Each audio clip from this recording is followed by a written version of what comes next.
Hello everyone, sorry my allergies are acting up. I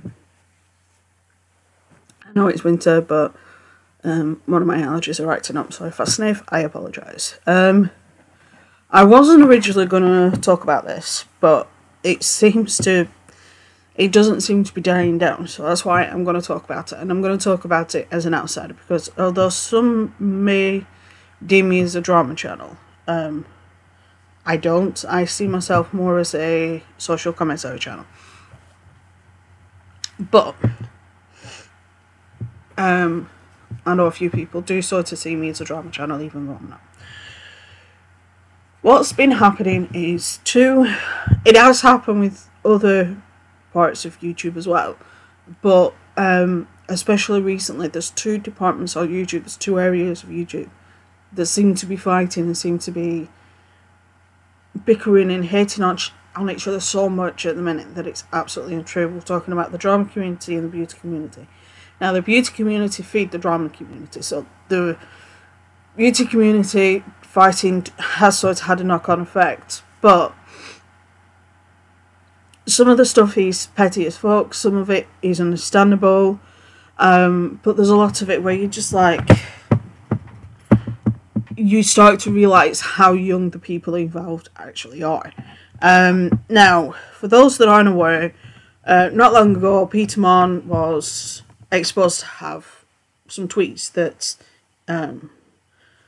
are unsavoury, shall we say, which I've already discussed in a video before. And not long after that happened, I think about a week, 2 weeks, Justin Daly did a video saying that him and Peter weren't friends anymore, which was apparently completely new news to Peter. He didn't know anything about this. He did a video saying that he and Peter weren't friends anymore, because of some things that happened, and then he went in to explain them. He explained that when everything kicked off last Christmas with John, he pretty much backed Peter up and said, you know, what John's done is uncalled for. Then he also mentioned that when Rich Lux did the video that he did, he commented on Rich Lux's video and on Richie's Twitter that, thank you for coming forward and all sorts of stuff. I have an issue with that. He's supposed to be Peter's friend. All Rich did was say, I'm not involved, he's got nothing to do with me. He didn't condemn what John had said like everybody else had done. Like even, what was called? The other guy, can't remember his name. The kid that's rich that apparently Peter had been texted, according to John Brian. Charles something or other. Charles Gross, that's it. He'd actually done a video saying that it never happened, that if John has said that, then it's absolutely horrific and that it shouldn't have been said, and so on. But all Rich said is, stop coming for me, I've got anything to do with it, just leave me alone. He never actually condemned what John said. So, Justin saying thank you for coming forward to me is a bit confusing, because Rich didn't come forward with anything. He just told people to stop coming for him. It's like, well, your friend has said that about another friend, and you're saying don't come for me. And it's like, well, you're the one that's supporting one as opposed to the other. So when Justin did that, I think it put Peter's back up a bit. And then with what's happened recently with Petty Page, which I'm completely unaware of, and apparently something happened between Justin and Mango Tea. I can't stand that guy either.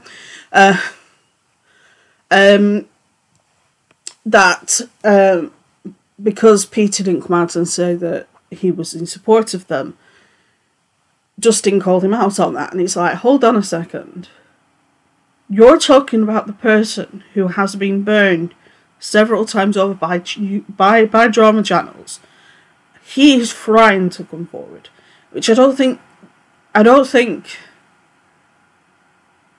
Justin fully understands this.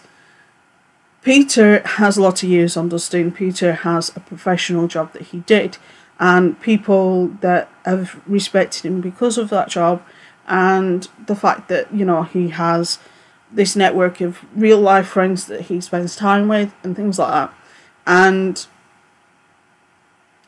he can't get involved in every single little spat, which is fully understandable. It's why I don't talk about every single little thing that happens in every single little community on YouTube, because I'll be here all day and I don't have the time, and my body won't let me do that in the first place.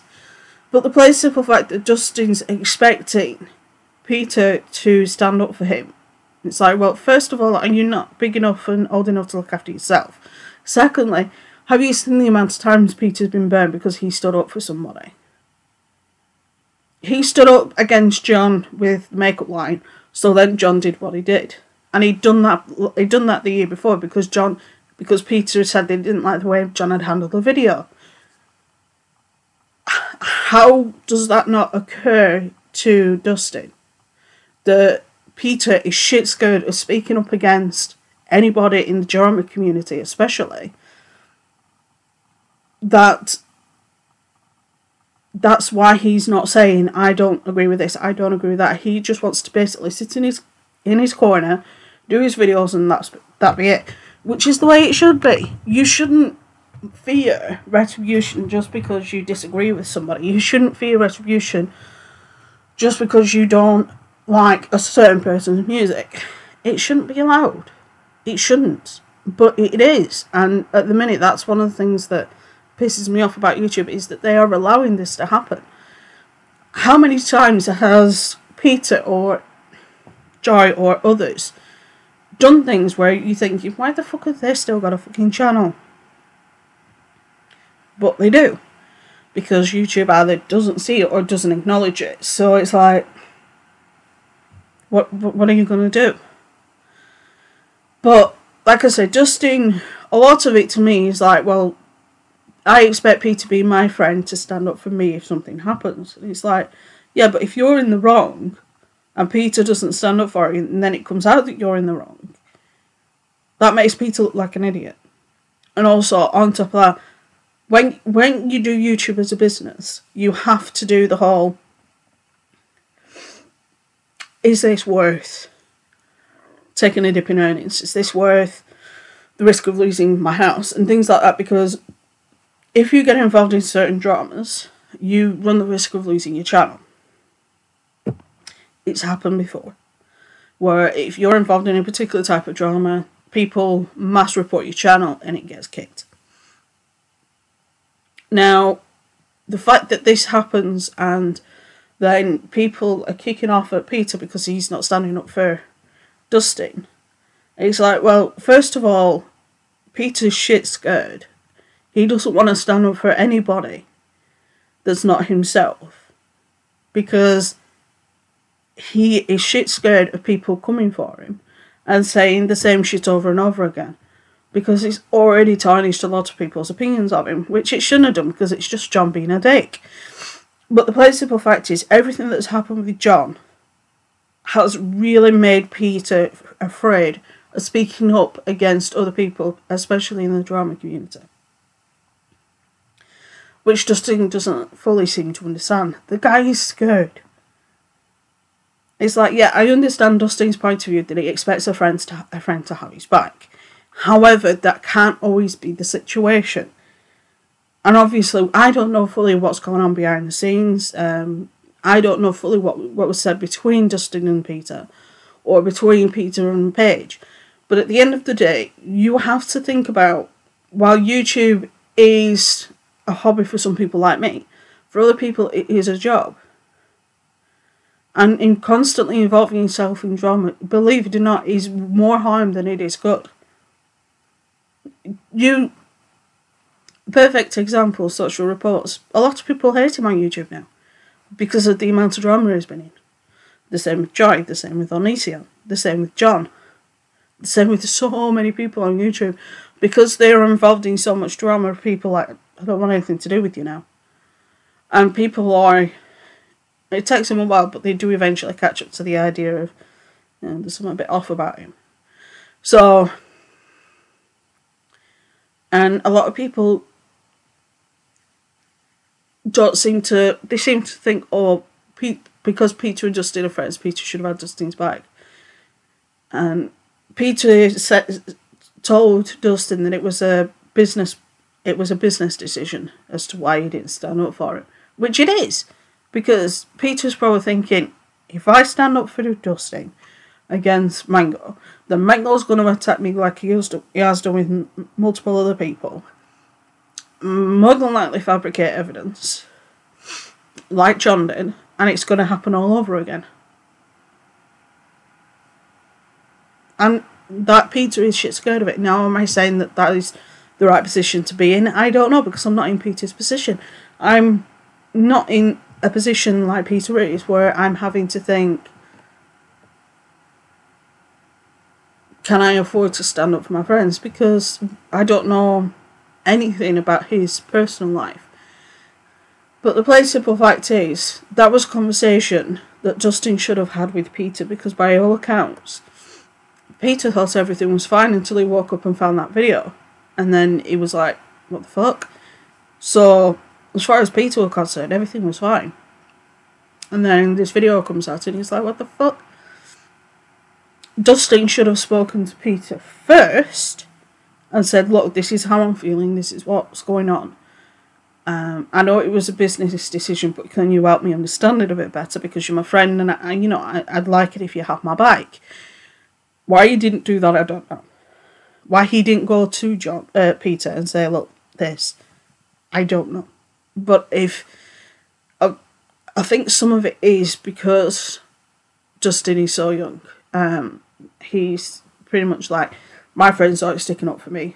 And that does get better with age. I will admit, it does get better with age. Now, am I saying Peter's fully innocent? No. I do think that he should have at least said a tweet or something and saying, I can't do a video on it, but what I will say is mine goes out of order. Or at least a message or something. But like I said, we don't know what's been said behind closed doors. But like I say, everybody in the drama community seems to be imploding on each other, because you've got the issues John's been having for over a year now. And then you've got other issues with Karina, whose views doesn't seem to be doing that well. And she's getting involved in petty things. And then you've got other people that are trying to start petty little fights with other drama channels or other people. And it's like, for God's sake. Then there's the speculation that Jaclyn Hill prevented Here for the Tea and Tea-Spill from finishing their series on her. We don't know what's happened on that.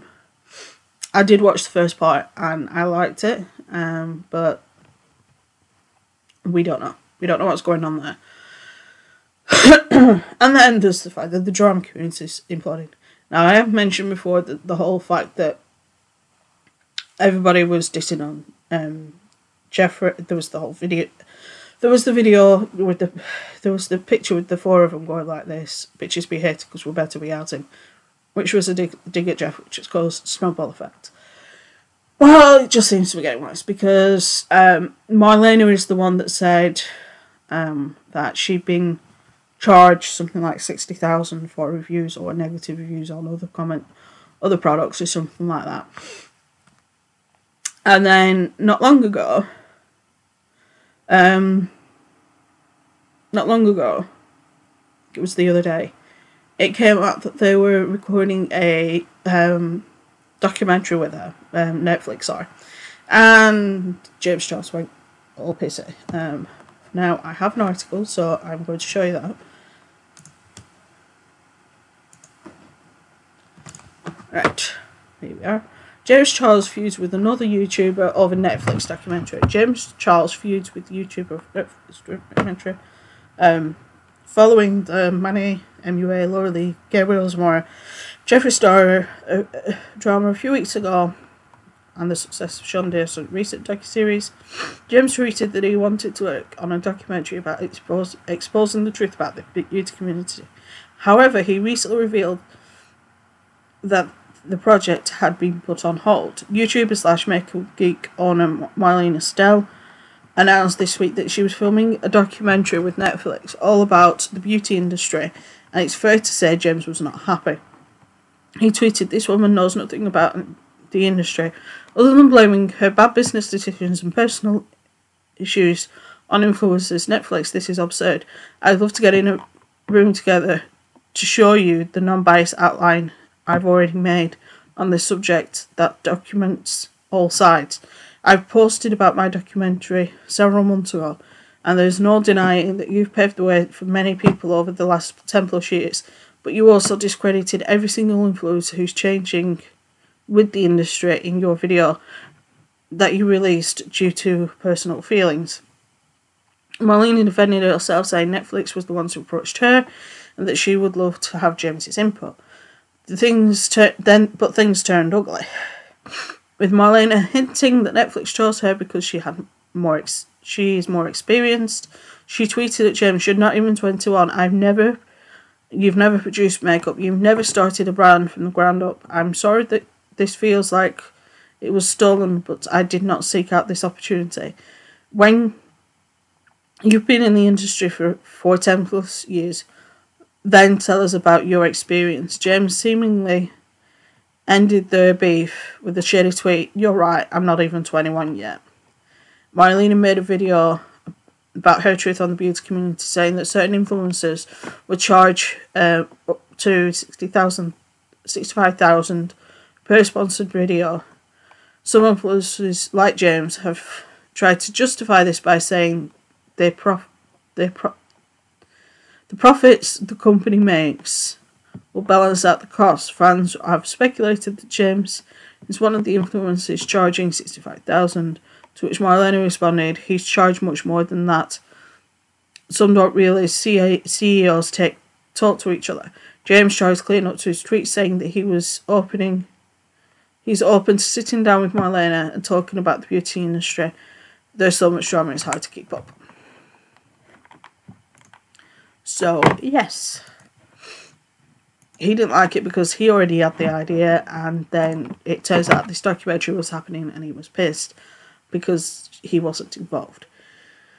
And it's like, even if they hadn't gone with Marlena, say they'd have gone with Kat Von D or Jeffree Star, people who have created makeup as well as worn makeup, then that would make more sense than going with somebody who's 21 years old, whose experience of the beauty community is the last 3 years, and he's actually based on a lie. His whole starting beauty was based on a lie. It was what started James Charles was there was this story about how he took his yearbook photos, and he didn't like the way his makeup looked, so he asked for if he could reshoot with the ring light and stuff, so that his highlighter would pop. And it's like, and then it turns out that it was actually photoshopped to make the highlighter stick out and things like that, which a lot of his stuff is photoshopped, but there you go. But his whole shtick is based on a lie. His whole, I'm a beauty influencer because of, I've been doing makeup for years. Right, you've been doing makeup for years, but you've never created makeup. You don't know what it takes to create a makeup line. If you were like the ones that have been in the industry 5-10 years, then fine. But you haven't. At most, you've been in it 3. It's like me telling Stephen King how to do his job for 5 years, and he's been published for donkey's years, since before I was born. So it's a little enraging when you get people that think they know more than other people, and it's like, but I think a lot of it is actually showing the age of the people involved. A lot of people in the drag me community and a lot of people in the beauty community, of course, they feed off each other, but on top of that, they also are, a lot of them are quite young, and they don't have the life experience to, say, I'm not going to get involved in that battle, I'm not going to get involved in that battle because it's not worth it. A lot of the time, when you give fuel to a fire, it actually makes that, when you try and defend yourself against something, it will actually add fuel to the fire, it will just keep it going for longer. I know it's not the best way for things to be, but that's with the way the world works sometimes. Where it happens. You know, if people just expect you to be able to do this, and this, and it's like, what? A lot of people in the drama community and in the mega community really need to take a step back and look at what they're fucking doing, because a lot of it is fucking stupid and idiotic. I'm sat here as you know, a bystander, and I'm like, what the actual fuck are you going on about? And it's like, yeah, I know I'm older than quite a few of these people, but still, you're like, what the fuck? Do you have any idea what you're fucking doing? You're clearly not. And it's like everybody sees YouTube as, oh, it's my life. You know, I put everything I am into YouTube. And it's like, well, that's not a way to live. If I am not well, say, for example, I'm having a high pain day, or my IBS is being a bitch, I won't do a video, or I won't do a live stream.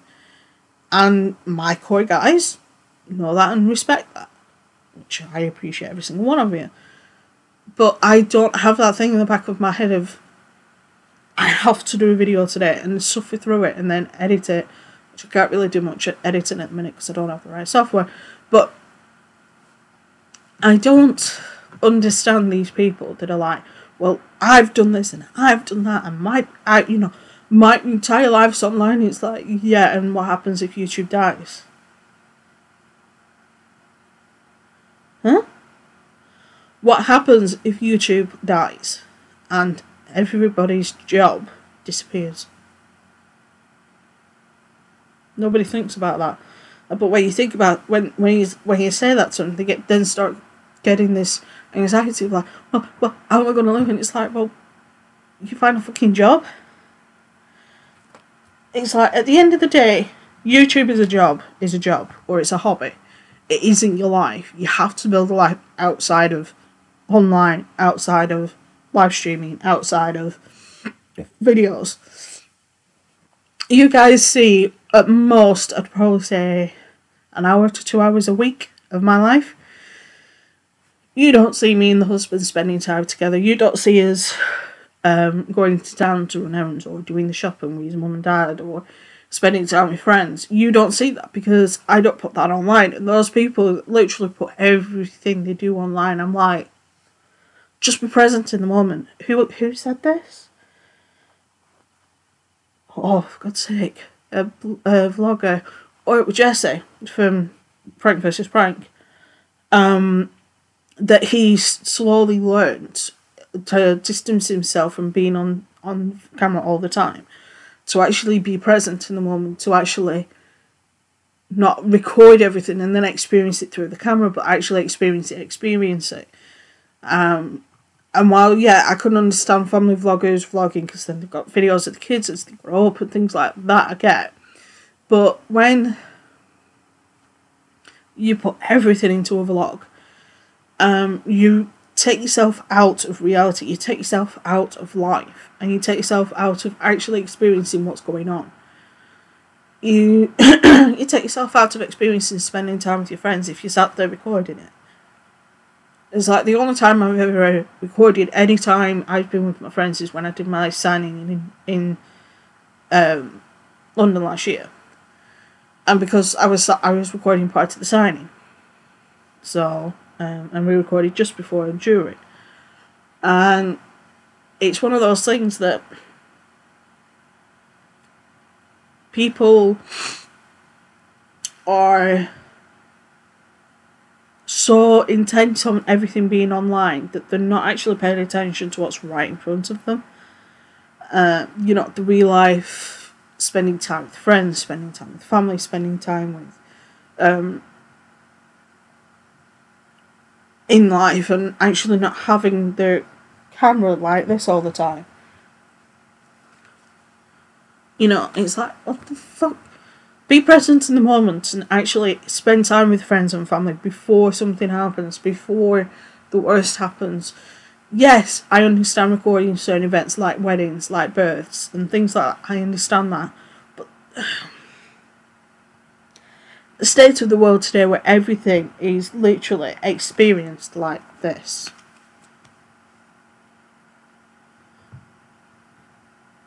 Like, you go to a concert, how many people are like this with a camera? It's like, with a phone to record it. It's like, well, not like you can put that on, like, you'll get copyright striked. It's like, for God's sake, be present in the moment and don't be so intent on everything being online. And just because you have an idea and somebody else has the same idea doesn't mean they've copied off you. It's like, perfect example. My stories, there are other people that have similar books to what I have, similar storylines, but it's a different book, and the way it's written is different and things like that. But even though it's the same storyline, they are not the same book. You get me? It's like people say, "Oh, everybody's just copying off Bram Stoker with all these vampires." And it's like, no, Bram Stoker didn't know the whole thing of vampires. Vampires have existed in mythology for thousands of years. So, but the plain simple fact that these people literally think everything has to be online, like the whole dusting thing, that should have been done privately before any video should have been done. Peter shouldn't have been blindsided like he was. And he should have gone to Peter and said, "Look, this is how I'm feeling." And Peter then should have sat down and thought, right, well, how can I try and fix this in a way where I'm not hurting my reputation, but I'm standing by my friends, and he's not running the risk of going through what he's already been through so many times. I don't think people think long term, because James Charles' reaction to the whole Netflix thing was very, very childish and very, very petulant. And he was like a child that was like, "I don't want to go there, I want to go there." And he's like, that's what it was like. And it's like, I know you're only 20, James, but, chill a bit. It's like children. Lots of these communities are like children. And even though the people that are involved are in the 20s, 30s and up, it's like,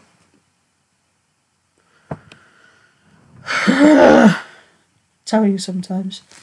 Like I said, I'm not saying I'm on James. I'm on the whole Peter and Dustin thing. I'm not saying I'm on either side. What I'm saying is it should have been handled a lot better and with a lot more maturity than, "Oh, I'm feeling this way." I know, instead of actually going to my friend and talking about it, I'm going to put it on the internet. Yes, Dustin has a right to feel the way he does, but he should have done that privately, not publicly. That's just my opinion. But there you go. But like I say, I think that's part of having the maturity that I have, because I'm in my 30s, that helps. Anyway, I'm going to log off. I am going to cover the whole Shane Dawson thing on Wednesday, because I want to see Monday's video before I record Wednesday's video. So, because he says that he's going to address some of the concerns people have had from the last episode in the next one, because there's been a bit of kickback, which I'll go into on Wednesday. So I'll do that on Wednesday. And what else will I cover next week? It just depends what happens. We shall see. Stay safe, be good, have fun. I will see you Wednesday.